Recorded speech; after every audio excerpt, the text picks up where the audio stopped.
കഴിഞ്ഞ ക്ലാസ്സിൽ നമ്മൾ ഡിസ്റ്റൻസും ഡിസ്പ്ലേസ്മെന്റും പറയണ്ടായി. ഇനി മോഷനിൽ വരുമ്പോൾ ഡിസ്റ്റൻസും ഡിസ്പ്ലേസ്മെന്റും മാറിക്കൊണ്ടിരിക്കും പറഞ്ഞു. എത്ര വേഗത്തിൽ പെട്ടെന്ന് മാറുന്നു എന്നുള്ളത് അളക്കാനുള്ള രണ്ട് ടേമുകളാണ്. എത്ര വേഗത്തിൽ ഡിസ്റ്റൻസും ഡിസ്പ്ലേസ്മെന്റും മാറുന്നു എന്ന് നോക്കാൻ there are two terms. One is speed and the other is velocity. എത്ര വേഗം ഡിസ്റ്റൻസ് മാറുന്നു അത് മെഷർ ചെയ്യുന്നതാണ് speed. how fast displacement is changing അത് നോക്കാനുള്ളതാണ് വെലോസിറ്റി. അതെങ്ങനെയാണ് നോക്കാച്ചപ്പോ നമുക്ക് ആദ്യം ഡിസ്റ്റൻസിലേക്ക് സ്പീഡിലേക്ക് കിടക്കാം. ഒരു കാറ് അല്ലെങ്കിൽ ഒരു വെഹിക്കിള് 1 മണിക്കൂറിൽ 10 കിലോമീറ്റർ ട്രാവൽ ചെയ്തു. 1 മണിക്കൂറിൽ.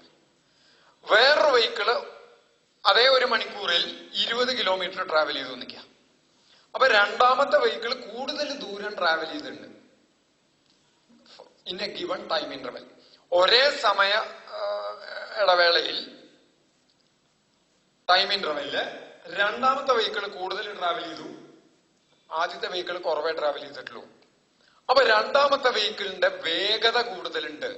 ആ വേഗതയ്ക്ക് പറയുന്ന പേരാണ് speed.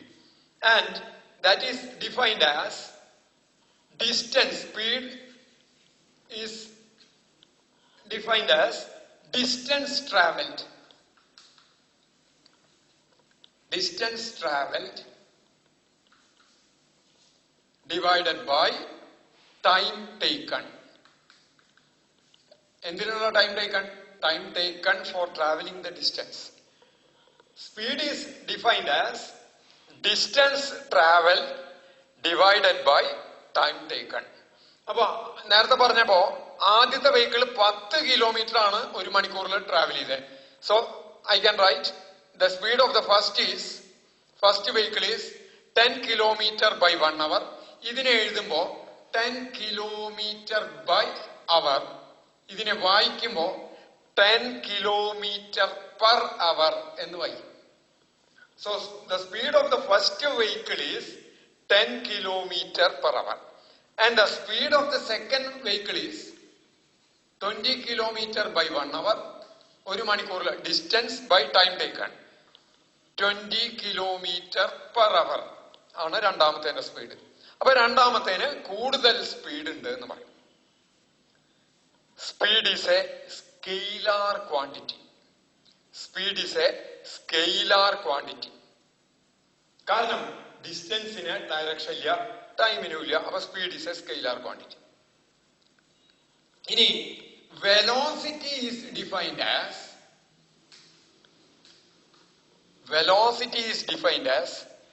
displacement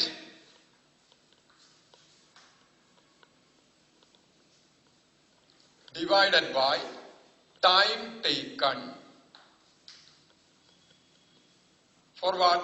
Time taken for displacement.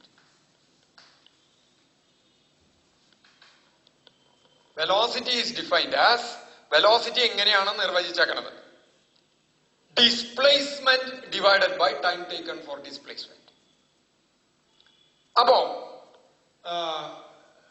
അതിന്റെ യൂണിറ്റും ഡിസ്പ്ലേസ്മെന്റിന്റെ മാഗ്നിറ്റ്യൂഡ്, ലെങ്തിന്റെ മാഗ്നിറ്റ്യൂഡ് തന്നെയാണ്, അതിന്റെ യൂണിറ്റ് തന്നെയാണ് വരിക. അപ്പൊ ഡിസ്പ്ലേസ്മെന്റിന്റെ യൂണിറ്റും യൂണിറ്റ് ഓഫ് ലെങ്ത്, അതിന്റെ യൂണിറ്റ് എന്ന് പറയുന്നത് unit of length by unit of time ആയിരിക്കും. SI സിസ്റ്റം പ്രകാരം ഈ യൂണിറ്റ്, SI സിസ്റ്റത്തിലെ യൂണിറ്റ് ഓഫ് ലെങ്ത് മീറ്റർ ആണ്, യൂണിറ്റ് ഓഫ് ടൈം സെക്കൻഡ് ആണ്, മീറ്റർ പെർ സെക്കൻഡ് തന്നെയാണ് വരിക. ഇവിടെ സ്പീഡിനും അതെ, ഇതിനെ കൺവെർട്ട് ചെയ്യാനും സാധിക്കും. കിലോമീറ്റർ പെർ അവറിനെ നമുക്ക് മീറ്റർ പെർ സെക്കൻഡിലേക്ക് കൺവെർട്ട് ചെയ്യാം. അങ്ങനെ കൺവെർട്ട് ചെയ്യാൻ കിലോമീറ്റർ പെർ അവറിനെ ഇപ്പൊ 36 കിലോമീറ്റർ പെർ അവർ, ഇത് എത്ര മീറ്റർ പെർ സെക്കൻഡ് ആണ് SI യൂണിറ്റിലേക്ക് കൺവെർട്ട് ചെയ്യണം വെച്ചാൽ ആദ്യം എന്ത് ചെയ്യണം? കിലോമീറ്ററിനെ മീറ്റർ ആക്കണം. അതിനെന്ത് ചെയ്യണം? 36 into കിലോമീറ്റർ പെർ അവർ. കിലോമീറ്റർ എന്ന് പറഞ്ഞാൽ 1000 മീറ്റർ. 1 അവർ എന്ന് പറഞ്ഞാൽ അതിനെ സെക്കൻഡിലേക്ക് ആക്കണം. 1 അവർ എന്ന് പറഞ്ഞ 60 മിനിറ്റ്. 1 മിനിറ്റ് എന്ന് പറഞ്ഞ 60 സെക്കൻഡ്. അപ്പോ 60 into 60 സെക്കൻഡ് എന്ന് വരും. I think that is clear. 1 അവർ എന്ന് പറഞ്ഞ 60 മിനിറ്റ്. 1 മിനിറ്റ് എന്ന് പറഞ്ഞ 60 into 1 മിനിറ്റ് എന്ന് പറഞ്ഞ 60 സെക്കൻഡ് ആണ്. അപ്പൊ അതാണ് ഈ എഴുതിക്കണേ. അപ്പൊ എന്ത് വന്നു? 36 into, നോക്കുക ഇവിടെ 2 പൂജ്യം ഇവിടെ പോയി. 10/36. 10/36 എന്നാ വരിക. ബാക്കി 10/36നെ ചുരുക്കുമ്പോ 5/18 എന്ന് വരും. അപ്പോ 1836 വെട്ടിപ്പോയാൽ 10 മീറ്റർ പെർ സെക്കൻഡ് എന്ന് വരും. അപ്പോ ഇതെന്ന് മനസ്സിലാവുന്നത്, in order to convert kilometer per hour into meter per second, it is enough if we multiply by 5/18. Kilometre per അവറിനെ 5/18 കൊണ്ട് 5/18 കൊണ്ട് മൾട്ടിപ്ലൈ ചെയ്താൽ we will get the unit in meter per second. SI unit ആയിട്ട് കിട്ടും. We will get the unit in SI. അപ്പോ ശരിക്കും നോക്കിയാൽ സ്പീഡും വെലോസിറ്റിയും അതിന്റെ രണ്ടിന്റെയും ഡയമെൻഷൻ ഫോർമുല സെയിം ആണ്. LT⁻⁻1. യൂണിറ്റ്സും സെയിം ആണ്. SI സിസ്റ്റത്തിലെ യൂണിറ്റും സ്പീഡിന്റെ SI സിസ്റ്റത്തിലെ യൂണിറ്റും മീറ്റർ പെർ സെക്കൻഡ് തന്നെയാണ്. Distance by time. പക്ഷേ രണ്ടും 2 ഡിഫറെന്റ് ക്വാണ്ടിറ്റീസ് ആണ്. എന്തുകൊണ്ടാണ്? വെലോസിറ്റിക്ക് ഡിസ്പ്ലേസ്മെന്റ് ബൈ ടൈം ടേക്കൺ ആണ്. ഡിസ്പ്ലേസ്മെന്റ് എന്ന് പറഞ്ഞാൽ ഇറ്റ്സ് എ വെക്ടർ ക്വാണ്ടിറ്റി. അതിന് മാഗ്നിറ്റ്യൂഡും ഡയറക്ഷനും ഉണ്ട്.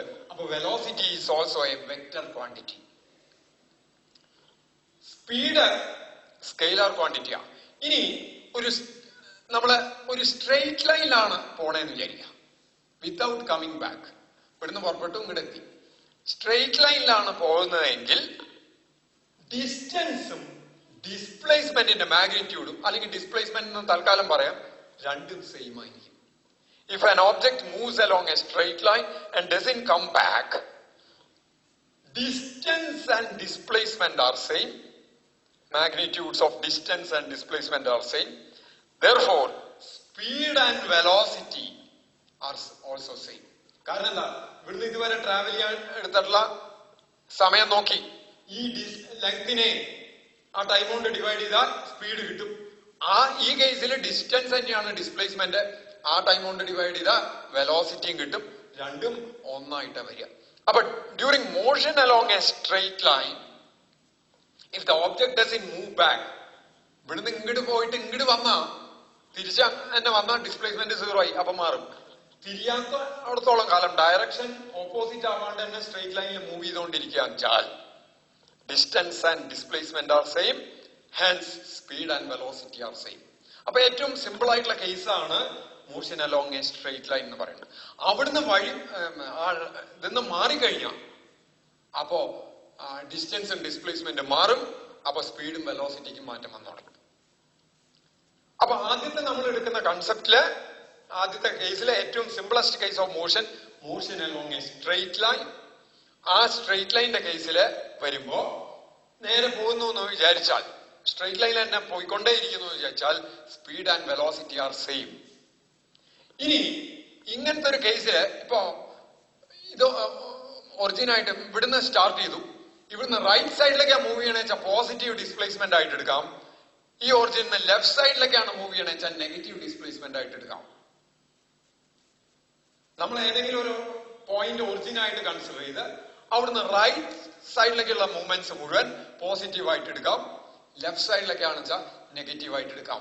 അപ്പോ ഇപ്പൊ ഇവിടുന്ന് സ്റ്റാർട്ട് ചെയ്തു, നമുക്ക് റൈറ്റോ ലെഫ്റ്റോ മൂവ് ചെയ്തേക്കണേ. അല്ലെങ്കിൽ ഒരു ഡയറക്ഷൻ പോസിറ്റീവ് ആയിട്ട് എടുത്താൽ അതിന്റെ ജസ്റ്റ് ഓപ്പോസിറ്റ് ഡയറക്ഷന്റെ ഡിസ്പ്ലേസ്മെന്റ് നെഗറ്റീവ് ആയിട്ട് എടുക്കാം. അപ്പൊ അവിടെ വെക്ടർ ആയിട്ട് കാര്യം ഡിസ്പ്ലേസ്മെന്റ് വെക്ടർ ആണ്. അവിടെ ഡയറക്ഷൻ ഇട്ട് കാണിക്കാണ്ട് ചിഹ്നമിട്ട് കാണിക്കാം. ചിഹ്നമിട്ട് കാണിക്കാം എന്ന് പറഞ്ഞാൽ നമ്മൾ വിചാരിക്കുന്ന ഡയറക്ഷനിൽ ആണ് പോയിക്കൊണ്ടിരിക്കണം. പെട്ടെന്ന് അത് ബാക്കിലേക്ക് മടങ്ങിച്ചാൽ പിന്നെ ആ ഡിസ്പ്ലേസ്മെന്റ് നെഗറ്റീവായി. എവിടുന്ന് മടങ്ങി അത് നെഗറ്റീവായി. അതുകൊണ്ട് തന്നെ ഇവിടുന്ന് പുറപ്പെട്ട് ഇവിടുന്ന് ഇതുവരെ ദൂരം പോയി തിരിച്ച് അപ്പൊ ഡിസ്പ്ലേസ്മെന്റ് പ്ലസ് എൽ, തിരിച്ച് അവിടുന്ന് ഇങ്ങോട്ട് വരുമ്പോ അത് ഡിസ്പ്ലേസ്മെന്റ് മൈനസ് ആയിട്ട് എടുത്തു, പ്ലസ് മൈനസ് എൽ. ഇതേ പോയിന്റിലെത്തിയ ഡിസ്പ്ലേസ്മെന്റ് 0 വന്നു. ഡിസ്പ്ലേസ്മെന്റ് 0 വന്നു. നേരെ മറിച്ച് ഡിസ്റ്റൻസിന് അങ്ങനെ വരില്ല, പ്ലസും മൈനസും എടുക്കാൻ പറ്റില്ല. കാരണം എന്താ, ഏത് ഡയറക്ഷനിൽ മൂവ് ചെയ്താലും ഡിസ്റ്റൻസിന് ഡയറക്ഷൻ ഇല്ല. അപ്പൊ ലെഫ്റ്റിലേക്ക് ആയാലും റൈറ്റിലേക്ക് ആയാലും അത് എപ്പോഴും പോസിറ്റീവായിട്ടേ വരുള്ളൂ. ഡിസ്റ്റൻസ് എപ്പോഴും പോസിറ്റീവായിട്ടേ വരുള്ളൂ. സ്പീഡ് എപ്പോഴും പോസിറ്റീവായിട്ടേ വരുള്ളൂ. ഡിസ്പ്ലേസ്മെന്റ് എന്ന് പറയുന്നത് can be positive or negative or 0. Velocity can be positive, negative or 0. ഇനി നടക്കട്ടെ. ഇനി നമ്മൾ ഇനി ഡിസ്കസ് ചെയ്യാൻ പോകുന്നത് ആദ്യം motion along A straight line കഴിഞ്ഞിട്ടേ ഇനി നമ്മള് അത് അവിടുന്ന് ആ സ്ട്രെയിറ്റ് ലൈനിൽ നിന്ന് മാറിയിട്ടുള്ള മോഷൻ ഡിസ്കസ് ചെയ്യുള്ളൂ. ആദ്യം നമ്മൾ മോഷൻ അലോങ്, ഏറ്റവും സിംപ്ലസ്റ്റ് കേസ് അതാണ്, ലളിതമായിട്ടുള്ള കേസ്. അപ്പൊ അത് ഡിസ്കസ് ചെയ്ത് കഴിഞ്ഞിട്ടേ നമ്മള് അതിലും സങ്കീർണമായിട്ടുള്ള കോംപ്ലിക്കേറ്റഡ് മോഷനിലേക്ക് കിടക്കണം. അതിലേക്ക് കിടക്കുന്നതിന് മുമ്പ് നമുക്ക് അറിഞ്ഞിരിക്കേണ്ട ഒരു ടേമാണ് ഗ്രാഫ്. സ്കൂളിൽ നമ്മൾ മാത്സിലൊക്കെ ഗ്രാഫ് പഠിച്ചിട്ടുണ്ട്. എന്താ ഗ്രാഫ്? ഗ്രാഫിൽ എന്തൊക്കെ ഉണ്ട്? ആദ്യം 2 ആക്സിസ് സ്ട്രെയിറ്റ് ലൈൻസ് ഉണ്ടാവും, മ്യൂച്വലി പെർപെൻഡിക്കുലർ ആയിട്ട്, ആക്സിസുകൾ എന്ന് പറയും. ഇതിനെ ഹൊറിസോണ്ടൽ ആക്സിസ് അല്ലെങ്കിൽ നമ്മൾ എക്സ് ആക്സിസ് എന്ന് വിളിക്കും. ഇങ്ങനെ കുത്തനെ വരയ്ക്കുന്നതിന് വെർട്ടിക്കൽ ആക്സിസ് അല്ലെങ്കിൽ വൈ ആക്സിസ് എന്ന് വിളിക്കും. ഈ പോയിന്റ് ഓഫ് ഇന്റർസെപ്ഷൻ രണ്ടും കൂടി കൂട്ടിമുട്ടുന്ന പോയിന്റിനെ നമ്മൾ ഒറിജിൻ, മൂലബിന്ദു അല്ലെങ്കിൽ ഒറിജിൻ എന്ന് പറയും. പിന്നെ നമ്മള് കൺവീനിയൻസ് സ്കെയിൽ എടുത്ത് തോത് എന്ന് പറഞ്ഞിട്ട് മാർക്ക് ചെയ്യാറുണ്ട്. അങ്ങനെ മാർക്ക് ചെയ്യും. അപ്പോ ഇവിടുന്ന് ഇങ്ങോട്ട് പോസിറ്റീവ് എക്സ് ആക്സിസ്, ഇവിടുന്ന് ഒറിജിൻ ലെഫ്റ്റ് സൈഡിലേക്ക് നെഗറ്റീവ് എക്സ് ആക്സിസ്, ഒറിജിൻ മോളിലേക്ക് പോസിറ്റീവ് വൈ ആക്സിസ്, ഒറിജിൻ താഴത്തേക്ക് നെഗറ്റീവ് വൈ ആക്സിസ്. അങ്ങനെ ഇവിടെ എക്സ് ആക്സിസും വൈ ആക്സിസും, എക്സും വൈയും സാധാരണ ഞാൻ മുമ്പ് പറഞ്ഞിട്ടുണ്ട്, എക്സും വൈയും സാധാരണ 2 വേരിയബിൾസിനെ, മാറിക്കൊണ്ടിരിക്കുന്ന ഫിസിക്കൽ ക്വാണ്ടിറ്റീസിനെ കാണിക്കാൻ ഉപയോഗിക്കുന്ന. അതായത് ഈ ആക്സിസിൽ വേണമെങ്കിൽ മാറിക്കൊണ്ടിരിക്കുമ്പോ നമ്മൾ സൈക്കിൾ പമ്പ് ഞെക്കുമ്പോ അതിന്റെ ഉള്ളിലത്തെ പ്രഷർ കണ്ടിന്യൂസ് ആയിട്ട് മാറുകയാണ്. അത് ഞെക്കുന്തോറും വോളിയം മാറുകയാണ്. അപ്പൊ പ്രഷറും വോളിയം വേരിയബിൾസ് ആണ്. അത് തമ്മിൽ എങ്ങനെ വേരിയേഷൻ വരുന്നു എന്ന് കാണിക്കാൻ ഒരു ആക്സിസിൽ പ്രഷർ എടുക്കാം, ഒരു ആക്സിസിൽ വോളിയം എടുക്കാം. അതുപോലെ ഒരു ഒബ്ജക്റ്റ് മൂവ് ചെയ്തുകൊണ്ടിരിക്കുകയാണ്, സമയത്തിനനുസരിച്ചിട്ടാ മൂവ് ചെയ്യണേ. ഒരു ആക്സിസിൽ ടൈം എടുക്കാം, ഒരു ആക്സിസിൽ പൊസിഷൻ എടുക്കാം. ഓക്കെ. അതുപോലെ അങ്ങനെ പല കാര്യങ്ങളും വേരിയബിൾ ആയിട്ടുള്ള ഏത് 2 ക്വാണ്ടിറ്റീസും തമ്മിൽ കണക്ട് ചെയ്യുമ്പോൾ അതിന്റെ എങ്ങനെ മാറുന്നു എന്ന് കാണിക്കാൻ വേണ്ടിയിട്ട് ഓരോ എക്സിന്റെ വാല്യൂസിനും വൈയുടെ വാല്യൂ കണ്ടുപിടിച്ച്, അതെങ്ങനെയാ കണ്ടുപിടിക്കുക? എക്സും വൈയും തമ്മിൽ ഒരു റിലേഷൻ ഉണ്ടായിരിക്കും, അല്ലെങ്കിൽ അത് ഒബ്സർവ് ചെയ്ത് കണ്ടുപിടിക്കാം. ഒന്നുകിൽ ഒരു റിലേഷൻ ഉണ്ടായിരിക്കും. എങ്ങനെ? Say X square, say X equals 2y + 3, ഇങ്ങനെ ഒരു ഇക്വേഷൻ ഉണ്ടാവും. അപ്പോ അല്ലെങ്കിൽ y equals say y equals 2x + 3. അപ്പൊ എക്സിന് വാല്യൂ കൊടുക്കണതിനനുസരിച്ച് വൈക്ക് പല വാല്യൂസ് വരും. അങ്ങനെ നമുക്ക് എക്സിന് വാല്യൂ കൊടുക്കുന്നതിനനുസരിച്ച് വൈ വാല്യൂസ് കണ്ട് അങ്ങനെ പ്ലോട്ട് ചെയ്തിട്ട് നമുക്ക് അതിനെ കണക്ട് ചെയ്താൽ കിട്ടുന്നതാണ് ഗ്രാഫ്. അത് വൈയും എക്സും തമ്മിലുള്ള റിലേഷൻ പല വഴിക്കും വരാം. y ഈക്വൽസ് sin x എന്ന് പറഞ്ഞു വരാം. ഇവിടെയും ഗ്രാഫ് ഉണ്ട്. എക്സിന് പല വാല്യൂ കൊടുത്തു, വൈയുടെ വാല്യൂ കണ്ടുപിടിച്ചു, എക്സും വൈയും തമ്മില് പോയിന്റ്സ് മാർക്ക് ചെയ്ത് വരയ്ക്കുന്നു. അതൊരു ഗ്രാഫാണ്. ഈ വൈക്കും എക്സിനും പകരം പല ഫിസിക്കൽ ക്വാണ്ടിറ്റീസ് വരാം. ഇവിടെ ഇങ്ങനെ ഗ്രാഫ് വരയ്ക്കുമ്പോ സാധാരണ y is such that y is a function of x എന്ന് പറയും. y is such that y is a function of x. പേടിക്കേണ്ട, അത് കണ്ടിട്ട് ഞാൻ എന്താന്ന് പറയാം. ഇതിന്റെ അർത്ഥം എത്രയേ ഉള്ളൂ. y f of x എന്ന് എഴുതിയാൽ ഇതിന്റെ അർത്ഥം y is a function of x എന്ന് പറഞ്ഞാൽ അതിന്റെ അർത്ഥം വളരെ സിമ്പിൾ ആണ്. x മാറുന്നതിനനുസരിച്ച് y മാറുന്നു. y is such that y is a function of x എന്ന് പറഞ്ഞ അർത്ഥം x മാറുമ്പോ y മാറുന്നു എന്നുള്ളതേ അർത്ഥമുള്ളൂ. അത് എങ്ങനെ മാറുന്നു? അത് പല വിധത്തിൽ മാറാം. അപ്പൊ y equals x square plus x plus 1, y equals log x plus 3, y equals tan 2x. ഇതൊക്കെ ഈ 3 കേസിലും y is a function of x. ഇങ്ങനെ പല രീതിയിലും റിലേഷൻ വരാം. ഇതിനൊക്കെ ജനറൽ ആയിട്ടാണ്. ഇവിടെയൊക്കെ x മാറിക്കഴിഞ്ഞാൽ ഈ 3 ഇക്വേഷനിലും x മാറിക്കഴിഞ്ഞാൽ y മാറും. അപ്പൊ ഇൻ ജനറൽ ആ ഫംഗ്ഷന്റെ രൂപമാണ് ഈ കൊടുത്തിരിക്കുന്നത്. എങ്ങനെയാണ് ഫംഗ്ഷൻ വരുന്നത്? ഇവിടെ ഒരു പോളിനോമിയൽ ആണ്, ഇവിടെ ലോഗരിതമിക് ഫംഗ്ഷൻ ആണ്, ഇവിടെ ട്രിഗണോമെട്രിക് ഫംഗ്ഷൻ ആണ്. അതാണ് ഫംഗ്ഷൻ എന്നുള്ളതുകൊണ്ട് ഉദ്ദേശിച്ചത്. അപ്പോ എക്സും വൈയും ഡിപ്പെൻഡ് ചെയ്യുന്നു എന്നുള്ളതാണ് ഇതിന്റെ അർത്ഥം. തന്നെയല്ല, എക്സ് കോൺസ്റ്റന്റ് ആണ്, ഒരിക്കലും മാറാതെ നിൽക്കുന്ന ഒരു ഇതാണെങ്കിൽ അവിടെ നമുക്ക് ഗ്രാഫ് വരയ്ക്കാൻ പറ്റില്ല.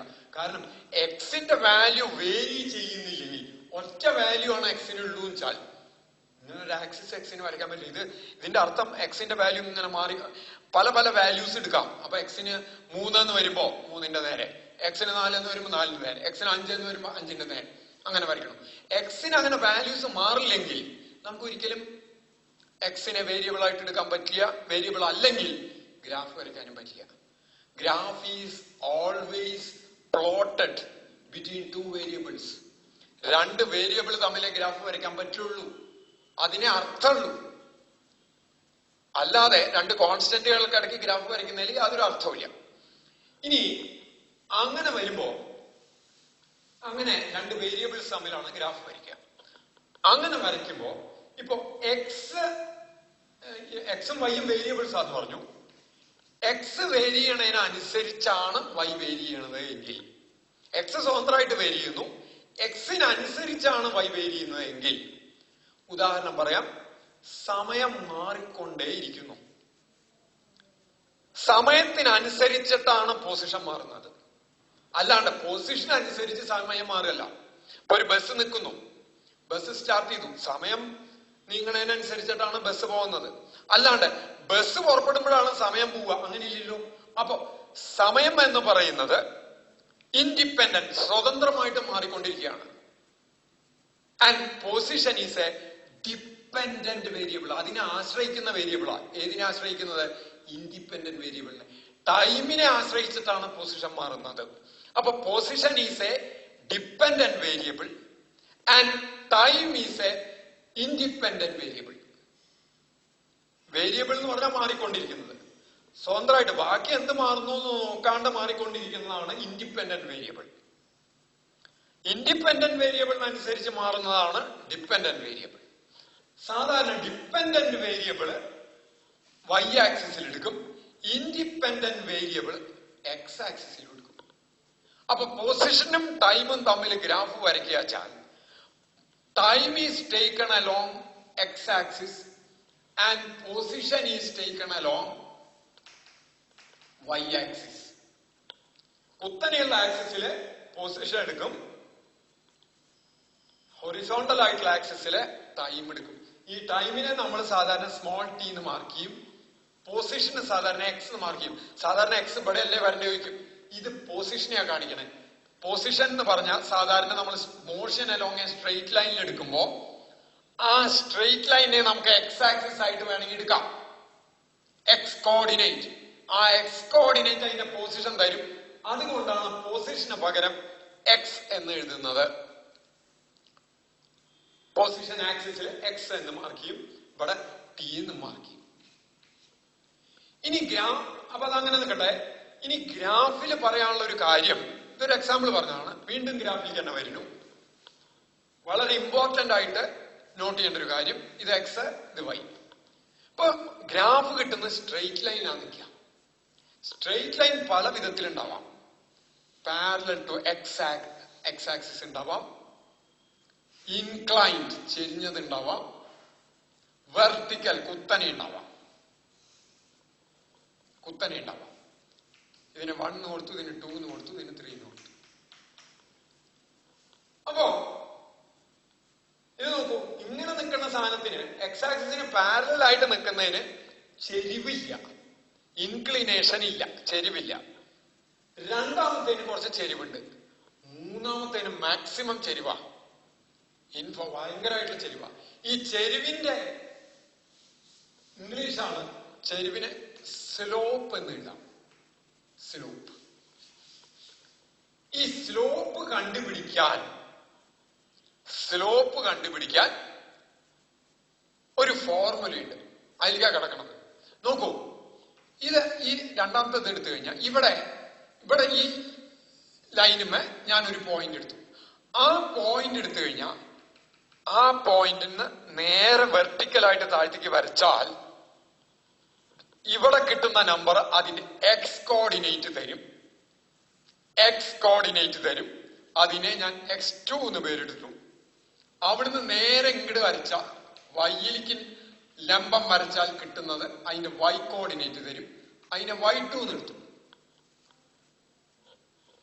ഇതിന്റെ താഴെ വേറൊരു പോയിന്റ് എടുത്തു. അതിന് ഞാൻ താഴത്തേക്ക് വരച്ചു, പെർപെൻഡിക്കുലർ വരച്ചു. എവിടേക്ക് വരച്ചു? എക്സ് കോർഡിനേറ്റിലേക്ക് വരച്ചു. അതിനെ ഞാൻ x1 എന്ന് എടുത്തു. പിന്നെ ഞാൻ നേരെ ലംബം വെർട്ടിക്കൽ ആക്സിസിലേക്ക് വരച്ചു. അതിനെ y1 എന്ന് എടുത്തു. അപ്പോ ഈ x2, y2, x1, y1 are 2 points lying on a line. അങ്ങനെയാണെങ്കിൽ the slope of the line is given by, അതിന്റെ ചെരിവ് എന്ന് പറയുന്നത്, ഞാൻ ആദ്യം അതിന്റെ ഡെഫിനിഷൻ പറയാം, എന്നിട്ട് എന്തുകൊണ്ട് അത് അങ്ങനെ വന്നു എന്നുള്ള റീസൺ പിന്നെ പറയാം. The slope is given by change in vertical coordinates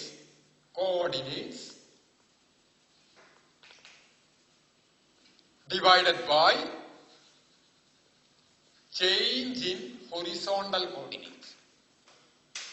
Change in vertical coordinates divided by change in horizontal coordinates equals change in vertical coordinate. Vertical coordinates എന്ന് പറഞ്ഞാൽ y ആണ് vertical coordinate. അപ്പൊ ചേഞ്ച് ഇൻ വെർട്ടിക്കൽ കോർഡിനേറ്റ് എന്ന് പറഞ്ഞാൽ ആദ്യത്തെ vertical coordinate y2 minus y1 divided by ഇതിന്റെ y2 ഇതിന്റെ y1 by x2 minus x1. ഇതിനെ വേണമെങ്കിൽ ഇതേപോലെ തന്നെ y1 minus y2 by x2 minus x1 എന്നും എഴുതാം. സോറി, x1 മൈനസ് x2 എന്ന് എഴുതാം. എന്താ കാരണം? ഇവിടുന്ന് ഒരു മൈനസ് പുറത്തേക്ക് എടുക്കുക, ഇവിടുന്ന് മൈനസ് പുറത്തേക്ക്, -1 ബൈ -1 ക്യാൻസൽ ചെയ്ത് പോയി. y1 change in vertical coordinate by change in horizontal coordinate. എന്താ അതിങ്ങനെ ഡിഫൈൻ ചെയ്യാൻ കാരണം? ഇത് ഡിഫൈൻ ചെയ്യാൻ കാരണം നോക്കൂ, ഇങ്ങനെ കിടക്കുന്ന ഒരു ലൈനിന്റെ എക്സ് ആക്സിസുകൾക്ക് ചേഞ്ച് ഉണ്ടാവും. പക്ഷേ ഈ ലൈനുമേ, ഏത് ലൈനുമേ? നമ്പർ 1, ആ ലൈനുമേ എല്ലാ കോർഡിനേറ്റ്സിനും ആ ലൈനുമേ എല്ലാ പോയിന്റ്സിന്റെയും y കോർഡിനേറ്റ് സെയിം ആണ്. ലൈൻ നമ്പർ 1 എല്ലാ പോയിന്റുകളുടെയും y കോർഡിനേറ്റ് സെയിം ആണ്. എന്നാൽ എല്ലാ പോയിന്റുകളുടെയും x കോർഡിനേറ്റ് ഡിഫറന്റും ആണ്. അപ്പൊ ചേഞ്ച് ഇൻ y കോർഡിനേറ്റ് എന്ന് പറയുന്നത് for first line slope equals ഇതിന്റെ ഈ പോയിന്റ് y1 ആണ് നിൽക്കുക. അപ്പൊ എല്ലാ പോയിന്റിനും അത് y1 തന്നെയാണ്. y1 minus y1 by x2 minus x1. This is 0 by some number equals 0. Slope ഇങ്ങനെ കിടക്കണതിന് സ്ലോപ്പ് ചെരിവില്ല എന്നല്ലേ പറഞ്ഞേ? അങ്ങനെ ചെരിവില്ല, ഇങ്ങനെ കിടക്കുന്നതിന് 0 വരണമെങ്കിൽ സ്ലോപ്പിനെ ഈ രീതിയിൽ ഡിഫൈൻ ചെയ്തെടുത്തേ പറ്റൂ. അതുകൊണ്ടാണ് ഇങ്ങനെ എടുത്തത്. ഇനി നോക്കാം, ഈ ലൈൻ 3 എടുക്കാതിരിക്കുക. ലൈൻ 3 ഇങ്ങനെ പോണ്ട്. അതിന്റെ സ്ലോപ്പ് നോക്കാം. തേർഡ് ലൈൻ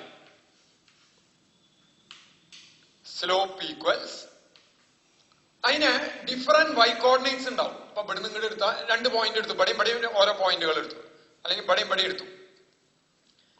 ഇത് ഇതിന്റെ y കോർഡിനേറ്റ്, ഇത് ഇതിൻ്റെത്. അപ്പൊ അവിടെ y2 മൈനസ് y1 ബൈ, ഇതിനൊക്കെ ഒരേ x കോർഡിനേറ്റാ, x1 മൈനസ് x1. അപ്പോ y2 മൈനസ് y1 അതിനൊരു വാല്യൂ ഉണ്ടാവും ബൈ 0. ഞാൻ പറഞ്ഞിട്ടുണ്ട് some number by 0 is infinity, അനന്താണ്. അതായത് ഇങ്ങനെ വരുന്തോറും ചെരിവ് കൂടി കൂടി കൂടി വന്ന് കുത്തനെ നിന്നാൽ സ്ലോപ്പ് അനന്തം, ഇൻഫിനിറ്റി. അപ്പൊ a line parallel to vertical axis has infinite slope, whereas a line parallel to x-axis or horizontal axis has zero slope, ചെരിവില്ല. All other inclined lines have slope 0, between 0 and infinity. അതായത് ഇങ്ങനെ നിൽക്കുമ്പോൾ 0 slope, ഇവിടെ ഇങ്ങനെ slope കൂടി കൂടി കൂടി കൂടി കൂടി വന്ന് കുത്തനെ നിന്നാൽ, വെർട്ടിക്കൽ ആക്സിസിന് പാരലൽ ആയിട്ട് നിന്നാൽ ഇൻഫൈനൈറ്റ് സ്ലോപ്പാണ്. ഇതും ഗ്രാഫിനെ പറ്റി മനസ്സിലാക്കിയിരിക്കണം. ഇനി അപ്പൊ ഈ ഗ്രാഫുകളെ പറ്റിയിട്ട് ഈ ധാരണ ഇല്ലാണ്ട് നമുക്ക് ഇടയ്ക്കിടയ്ക്ക് മോഷനിൽ ഗ്രാഫ് ധാരാളം വരുന്നതാണ്. അപ്പൊ ഗ്രാഫിനെ പറ്റിയിട്ടുള്ള ഒരു ബേസിക്സ് ആണ് ഞാനിപ്പോ പറഞ്ഞത്. ഇത് വളരെ ഇമ്പോർട്ടന്റ് ആണ്. ഇനി നമ്മൾ വീണ്ടും തിരിച്ച് മോഷനിലേക്ക് തന്നെ വരികയാണ്. മോഷനിൽ വരുമ്പോ ചലനാവസ്ഥ എന്ന് പറയുമ്പോൾ, സ്റ്റേറ്റ് ഓഫ് മോഷൻ എന്ന് പറയുന്നതിന് മുമ്പ് സ്റ്റേറ്റ് ഓഫ് റെസ്റ്റ് പറയണം. അനങ്ങാണ്ടിരുന്ന് കഴിഞ്ഞിട്ടേ മോഷൻ തന്നെ വരുന്നുള്ളൂ. അനങ്ങാണ്ടിരിക്കില്ല എല്ലാ മോഷനും വെച്ച് കഴിഞ്ഞാൽ പിന്നെ മോഷൻ റെസ്റ്റ് വരുമ്പോഴാണ് മോഷനും ആ പ്രസക്തി വരുന്നത്. അപ്പോ നമുക്ക് motion along A straight line ആണ് നമ്മൾ ഇപ്പൊ ഡിസ്കസ് ചെയ്യാന്ന് വിചാരിച്ചു. അതിലേക്ക് കിടക്കണതിന് മുമ്പ് if an object is at rest, എന്താ അതിന്റെ അർത്ഥം? ഒരു ഓബ്ജക്റ്റ് റെസ്റ്റില്ല എന്ന് പറഞ്ഞാൽ എന്താ അതിന്റെ അർത്ഥം? അതിന്റെ അർത്ഥം എന്താ വെച്ചാൽ സമയം മാറുന്നതിനനുസരിച്ച് അതിന്റെ പൊസിഷന് യാതൊരു മാറ്റവും വരുന്നില്ല, റിലേറ്റീവ് ടു ആൻ ഒബ്സർവർ. ഒരു ഒബ്സർവർ നോക്കുമ്പോ സമയം മാറുന്നതിനനുസരിച്ച് സ്ഥാനത്തിന് യാതൊരു മാറ്റവും വരുന്നില്ല. അപ്പൊ നോക്കൂ, അങ്ങനെ ഒരു ഓബ്ജക്റ്റ് റെസ്റ്റിലാണെങ്കിൽ അതിന്റെ പൊസിഷൻ ടൈം ഗ്രാഫ് ഞാനൊന്ന് വരയ്ക്കുകയാണ്. അപ്പൊ ടൈം ഇൻഡിപെൻഡന്റ് വേരിയബിൾ ആണ്, മാറിക്കൊണ്ടിരിക്കുന്നതാണ്. അത് ഞാൻ എക്സ് ആക്സിസിൽ എടുത്തു. പൊസിഷൻ ഞാൻ എക്സ് എന്നുള്ളതാ പൊസിഷൻ, വൈ ആക്സിസിൽ എടുത്തു. പൊസിഷൻ എഴുതണമെന്നില്ല, എക്സ് എന്ന് എഴുതിയാലും മതി, അല്ലെങ്കിൽ പൊസിഷൻ എഴുതണമെന്ന് തെറ്റില്ല. ഇപ്പൊ ആദ്യത്തെ വട്ടം ഞാൻ പൊസിഷൻ എഴുതാം, ഇനി എക്സ് എന്ന് എഴുതുള്ളൂ. ടൈം ടി, ആരോ മാർക്കിടാതെ അതിന് നീണ്ടു കിടക്കുകയാണ്. ഞാൻ നോക്കുമ്പോ ഞാൻ എടുക്കുന്ന ഒറിജിന് 4 യൂണിറ്റ് അപ്പുറത്താണ് ഒബ്ജക്റ്റ് ഇരിക്കുന്നത്. ഇപ്പൊ ഇവിടെ ഞാൻ ഒറിജിൻ ആയിട്ട് എടുത്തു, ഇവിടെ ഇങ്ങനെ നീണ്ടു കിടക്കുകയാണ്. അവിടുന്ന് 4 യൂണിറ്റ് അപ്പുറത്ത് ഒരു ഒബ്ജക്റ്റ് ഇരിക്കുന്നുണ്ട്. അപ്പൊ ഈ ലെങ്ത് 4 എന്ന് എടുത്താൽ 4 ആണ്. അത് അവിടെ ഇരിക്കുകയാണ്. ഞാൻ ഇതിലേക്ക് നോക്കിയിട്ട് എന്റെ കയ്യില് ഒരു സ്റ്റോപ്പ് വാച്ച് ഉണ്ട്, ഞാനത് സ്റ്റാർട്ട് ചെയ്തു. അപ്പൊ സ്റ്റാർട്ട് ചെയ്യണ ഇൻസ്റ്റന്റ്, ഇനീഷ്യൽ ഇൻസ്റ്റന്റ് അത് 0 ആയിട്ട് എടുത്തു. ഒറിജിൻ 1 സെക്കൻഡ്, 2 സെക്കൻഡ്, 3 സെക്കൻഡ്, അല്ലെങ്കിൽ 1 മിനിറ്റ്, 2 മിനിറ്റ്, 3 മിനിറ്റ് എങ്ങനെയാ എടുക്കാം കൺവീനിയന്റ് ആയിട്ട്. അത് റെസ്റ്റിലാണെങ്കിൽ ഒന്നാമത്തെ മിനിറ്റ് കഴിഞ്ഞാലും അതിന്റെ പൊസിഷൻ അവിടെ തന്നെയായിരിക്കും. രണ്ടാമത്തെ മിനിറ്റ് കഴിഞ്ഞാലും അതിന്റെ പൊസിഷൻ അവിടെ തന്നെയായിരിക്കും. മൂന്നാമത്തെ മിനിറ്റ് കഴിഞ്ഞാലും അതിന്റെ പൊസിഷൻ അവിടെ ആയിരിക്കും. 4ാമത്തെ മിനിറ്റ് കഴിഞ്ഞാലും പൊസിഷൻ അവിടെ തന്നെയായിരിക്കും. T1 ആവുമ്പോ 1 അല്ല 4, T2 ആവുമ്പോഴും പൊസിഷൻ 4. ഇങ്ങനെയല്ലേ നമ്മൾ ഗ്രാഫ് വരയ്ക്കുക? എക്സും വൈയും കോർഡിനേറ്റ്സ് എടുത്തിട്ടല്ലേ ഗ്രാഫ് വരയ്ക്കുക. ഇവിടെ എക്സിന് പകരം എന്താ പറഞ്ഞത്? ടി, വൈക്ക് പകരം എക്സ്. ടി ആദ്യം T1 4, പിന്നെ T2 കൊടുത്തു, വൈ അല്ല എക്സ് 4 പൊസിഷൻ 4, 3 കൊടുത്തു 4. അപ്പൊ അങ്ങനെ വരച്ചു പോയി. ഇനി ഇതിനെ യോജിപ്പിച്ച് കിട്ടുന്നതാണ് ഗ്രാഫ്. അപ്പൊ ഇതാണ് ഗ്രാഫ്. ഇത് ഏതിന്റെ ഗ്രാഫാണ്? It is the position time graph connecting. It is the position time graph of a body which is at rest. റെസ്റ്റിലിരിക്കുന്ന ഒരു ബോഡിയുടെ പൊസിഷൻ ടൈം ഗ്രാഫാണ് ഞാൻ ഈ വരച്ചിരിക്കുന്നത്. അപ്പൊ in the case of a body at rest, the position time graph will be a straight line parallel to time axis.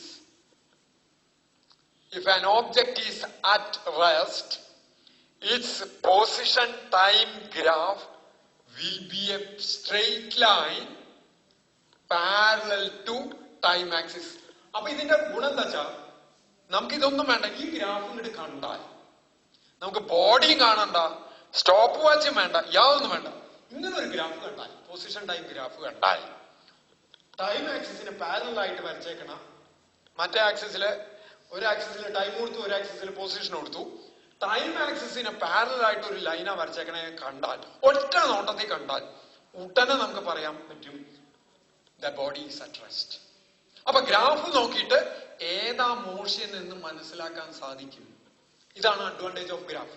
ഇനി ഗ്രാഫിന്ന് values കണ്ടുപിടിക്കുന്ന സിറ്റുവേഷനും കൂടി ഉണ്ട്, അതിലേക്ക് ഇനി വരുന്നുണ്ട്. അപ്പൊ ഏറ്റവും സിംപിളസ്റ്റ് കേസാണ് റെസ്റ്റ് എന്നുള്ളത്. എന്നിട്ടാണ് മൂവ്മെന്റ് സ്റ്റാർട്ട് ചെയ്യണത്. അപ്പൊ റെസ്റ്റിൽ എന്താ ഉണ്ടാവണേ? റെസ്റ്റില് പൊസിഷൻ ചേഞ്ച് ചെയ്യുന്നില്ല. ഗ്രാഫ് വരയ്ക്കുമ്പോ position time graph will be a straight line parallel to time axis. തൽക്കാലം ഇവിടെ നിർത്തുന്നു. അടുത്ത ക്ലാസ്സിൽ നമ്മൾ അതിന്റെ മോഷനിലേക്ക് കിടക്കാം. ശരിക്കും